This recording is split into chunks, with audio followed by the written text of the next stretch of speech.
All over the world अब लोगों ने फॉसिल फ्यूल बेस्ड जो व्हीकल्स है उनसे मूव करके इलेक्ट्रिक व्हीकल्स की तरफ मूव करना स्टार्ट कर दिया है।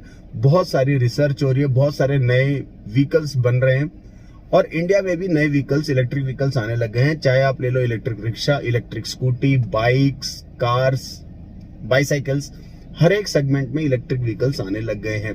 बट ये क्या इलेक्ट्रिक व्हीकल्स उतने पॉजिटिव्स कैरी करते हैं या इनके कुछ नेगेटिव्स भी हैं? आज हम लोग इस वीडियो में यही डिस्कशन करने वाले हैं। नमस्कार दोस्तों, मैं हूं आपका दोस्त कुशल और आप लोग देख रहे हैं केपी मोटरहेड चैनल।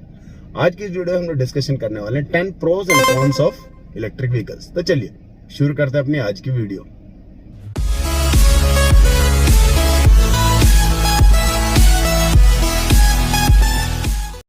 तो वीडियो के शुरुआत में हम लोग बात करते हैं जो पॉजिटिव पॉइंट्स है, प्रोज हैं, उनके बारे में।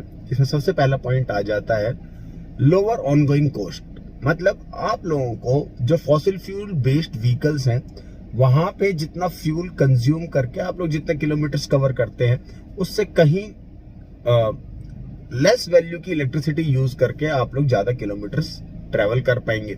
मतलब चार्जिंग करो, अपने व्हीकल को चार्ज करो और उसे ड्राइव करो, बस कॉमन सा कॉन्सेप्ट। इलेक्ट्रिसिटी भी कम लगेगी, आप लोग के चार्जेस भी जो आप लोग के पॉकेट के ऊपर है वो थोड़े फ्रेंडली हो जाएंगे। मतलब इससे ये लगा सकते हैं कि इलेक्ट्रिक व्हीकल्स ज्यादा पॉकेट फ्रेंडली है as compared to fossil fuel based vehicles. Second positive point आ जाता है that is reduced carbon footprint. मतलब आप लोग अब जो व्हीकल यूज कर रहे हैं, इलेक्ट्रिक व्हीकल्स जो यूज कर रहे हैं, इनमें किसी भी लेवल पे आप लोग कार्बन का इस्तेमाल नहीं करेंगे।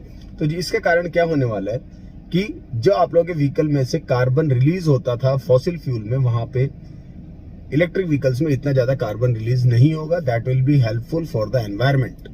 अब ये एनवायरमेंट के लिए हेल्पफुल तो है, बट इसको आप लोग अगर और सोलर से रिचार्ज करेंगे तो आप लोग थ्रू आउट द साइकिल कहीं पे भी कार्बन का एक इतना सा भी हिस्सा एनवायरमेंट में रिलीज नहीं करेंगे। तो that also becomes a positive point for electric vehicles. Third positive point है electric vehicles carry low maintenance cost. कैसे? इलेक्ट्रिक व्हीकल्स में सिर्फ मोटर है जो आप लोगों की गाड़ी को ड्राइव कर रही है या आप लोगों के व्हीकल को ड्राइव कर रही है, चाहे आप किसी भी लेवल का व्हीकल ले लें। अब जो फॉसिल फ्यूल बेस्ड व्हीकल्स हैं उनमें एक अलग इंजन होता है जिसमें वॉल्स होते हैं, बेल्ट्स होती हैं और बहुत सारी ऐसी चीजें होती हैं जो अलग अलग पार्ट्स, अलग अलग मेंटेनेंस मांगते हैं। बट इलेक्ट्रिक व्हीकल्स में ऐसा कोई भी सिस्टम नहीं है, तो मेंटेनेंस कॉस्ट भी आप लोगों को इलेक्ट्रिक व्हीकल्स का सस्ता पड़ेगा। जो नेक्स्ट पॉजिटिव पॉइंट आ जाता है इलेक्ट्रिक व्हीकल्स का है वो आ जाता है हाई क्वालिटी परफॉर्मेंस। अब आप लोग कोई भी व्हीकल लीजिए, उसमें इतनी सी आवाज तो आती है, चाहे कितना ही रिफाइंड इंजन हो। कंपनी कितना ही बोलती है मेरा रिफाइंड इंजन हम लोग प्रोड्यूस कर रहे हैं, बट उसमें आवाज आएगी। गैस डिराइव्ड, मतलब जो आप लोगों के डीजल या इंजन पेट्रोल बेस्ड आप लोगों के जो इंजन है वो साउंड करते हैं और उनके कारण आप लोगों को आवाज भी आती है। परफॉर्मेंस में भी कहीं ना कहीं थोड़ी बहुत कमी रहती है। पिकअप में भी आप लोगों को थोड़ा बहुत डिले मिलेगा, कहीं ना कहीं किसी न किसी गियर में लैग आता है। बट इलेक्ट्रिक व्हीकल्स में ऐसा कुछ भी नहीं है। आप लोगों को, आप इलेक्ट्रिक क्रॉसओवर ले ले, एसयूवी ले ले, सेडान ले ले, कोई भी व्हीकल ले लीजिए, आप लोगों को वहां पे परफॉर्मेंस हाई क्वालिटी की मिलेगी। जो लास्ट पॉजिटिव पॉइंट है वो है ये कि electric vehicles are more convenient. मतलब आप सबको पता है कि आपके घर में तो हम लोग इलेक्ट्रिसिटी यूज करते ही हैं, तो आप लोग अपने घर में या आप किसी ट्रिप पे जा रहे हैं तो अपने होटल्स में जाके आप लोग अपनी गाड़ी को बहुत इजीली रिचार्ज कर सकते हैं। हाँ, कुछ सिचुएशंस में प्रॉब्लम आ सकती है, जैसे आप लोग किसी लॉन्ग रन पे जा रहे हो और वहां पे अगर चार्जिंग स्टेशन नहीं है तो आप लोगों को कहीं ना कहीं प्रॉब्लम फेस करनी पड़ सकती है। बस उसके लिए हम लोगों को थोड़ा सा वेल प्लान ट्रिप्स बनानी पड़ेंगी। तो ये कुछ हमारे पॉजिटिव पॉइंट्स थे रिलेटेड टू इलेक्ट्रिक व्हीकल्स। अब हम लोग बात करते हैं कि नेगेटिव पॉइंट्स क्या क्या है। जैसा कि जो हमारा लास्ट पॉजिटिव पॉइंट था उसमें मैंने बताया कि चार्जिंग स्टेशंस की प्रॉब्लम आ सकती है, तो उसी मतलब हम लोग नेगेटिव पॉइंट से स्टार्ट करते हैं। सबसे पहला नेगेटिव पॉइंट यही आ जाता है कि जो हमारे चार्जिंग स्टेशंस हैं उनको ढूंढना कई बार दिक्कत का काम हो सकता है।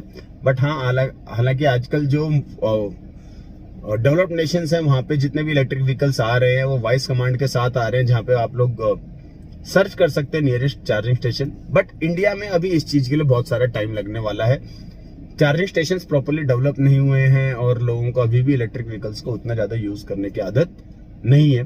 तो चार्जिंग स्टेशन से फाइंड करना, मतलब कहीं ना कहीं पे लॉन्ग ट्रिप पे चार्जिंग स्टेशंस की आप लोगों को प्रॉब्लम अच्छी खासी आ। जो नेक्स्ट पॉइंट है, नेगेटिव पॉइंट, वो है कि charging can take some time. देखो, फॉसिल फ्यूल्स को भराया, फ्यूल अप किया और हमने गाड़ी चलाई, मैक्सिमम 1 या 2 मिनट लगते हैं उस चीज में, या मैक्सिमम 5 मिनट लग जाएंगे या 10 मिनट लग जाएंगे आप लोगों के पास बहुत बड़ा ट्रक है तो। बट अगर आप लोगों के पास चार्जिंग या इलेक्ट्रिक व्हीकल्स है तो उसको चार्ज करने में आप लोगों को कम से कम भी नहीं तो आधा घंटा 20 मिनट तो लगेंगे ही, अगर आप लोगों के पास वो भी फास्ट चार्जर है तो। और वो भी 100% चार्ज नहीं होगी, उसमें भी 60 to 70% ही आपकी बैटरी चार्ज होगी। तो ये एक बहुत बड़ा नेगेटिव पॉइंट है कि charging will take some time. आप लोगों को हमेशा प्रिपेयर रहना पड़ेगा, मेरे को कल सुबह जाना है तो घर में गाड़ी लगाइए तो भी मैं उस चीज को चार्ज करने के लिए लगा के रखूं। जो नेक्स्ट नेगेटिव पॉइंट आ जाता है वो ये कि द रेंज इज लिमिटेड। हालांकि फ्यूल बेस्ड जो आपके व्हीकल्स है उनमें भी रेंज लिमिटेड होती है। आप लोगों को पता है, आप लोगों ने एक बार टैंक फुल कराया तो आप लोगों की गाड़ी इतने किलोमीटर चलने वाली है। वैसे ही इलेक्ट्रिक व्हीकल्स में आप लोगों ने कंप्लीट चार्ज किया व्हीकल को तो वो कम से कम इतने ही किलोमीटर चल पाएगी।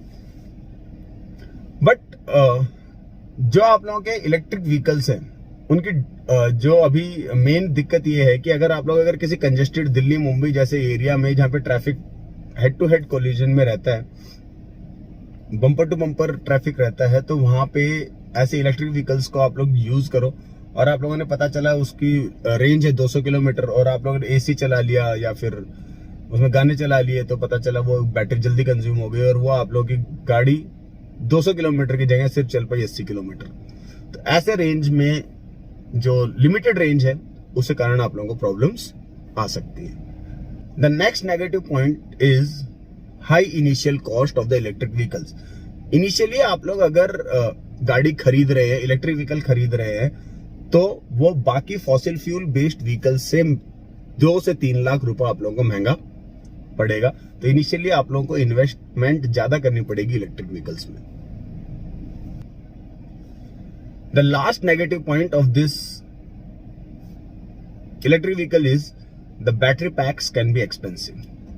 जैसे कि मैं आप लोगों को अगर छोटा सा एग्जांपल दूं तो ये है कि अगर आप लोग टाटा नेक्सॉन इलेक्ट्रिक व्हीकल खरीदते हैं और उसका एक अलग से इलेक्ट्रिक पैक का आप लोग मतलब इलेक्ट्रिक बैटरी पैक आप लोग खरीदना चाहते हैं तो बैटरी पैक ही आप लोगों को 7 से 8 लाख रुपए का पड़ेगा। मतलब एक बैटरी पैक अगर आप लोगों को रिप्लेस कराना पड़ गया तो इससे अच्छा है कि हम लोग कोई ना कोई फॉसिल फ्यूल बेस्ड व्हीकल खरीद ले। 7 से 8 लाख में कोई ना कोई आप लोगों का अच्छा फॉसिल फ्यूल बेस्ड व्हीकल आ जाएगा। तो ये कुछ नेगेटिव पॉइंट्स थे जिनको हम लोग मोटा मोटा समझते हैं। इलेक्ट्रिक व्हीकल्स के पॉजिटिव और नेगेटिव हम लोगों ने डिस्कस की। बट जो नेक्स्ट पॉइंट में डिस्कस करने वाला हूं वो थोड़ा क्रूशियल है और वो मेरे को लगता है कि सबसे बड़ा नेगेटिव पॉइंट है हमारे इंडिया के लिए। तो चलिए उस नेगेटिव पॉइंट को भी हम लोग डिस्कस कर लेते हैं। हमने कार्बन फुटप्रिंट के बारे में तो बात की कि आप लोगों के इलेक्ट्रिक व्हीकल्स में से कोई भी कार्बन फुटप्रिंट नहीं निकलने वाला, किसी भी तरीके की ग्रीन हाउस गैस नहीं निकलेगी जो आप लोगों के व्हीकल्स को या फिर आपके एनवायरमेंट को हार्म करे।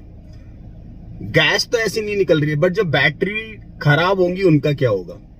क्या हमारे पास इंडियन गवर्नमेंट ने अभी से प्रॉपर बैटरी डिस्पोज ऑफ करने की फैसिलिटीज बना ली है,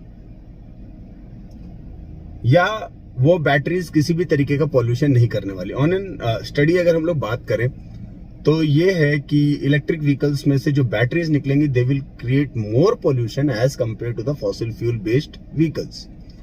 साथ में जो ये बैटरीज होती हैं ये कैडमियम बेस्ड होती हैं और कैडमियम जहां से निकाला जाता है साउथ अफ्रीकन कंट्रीज में से, वहां पे जाके देखिए तो कैडमियम एक्सट्रैक्शन यूनिट्स में से, जहां पे माइंस में से कैडमियम को एक्सट्रैक्ट किया जा रहा है, वहां पे छोटे छोटे बच्चे काम कर रहे हैं और किस कॉस्ट पे?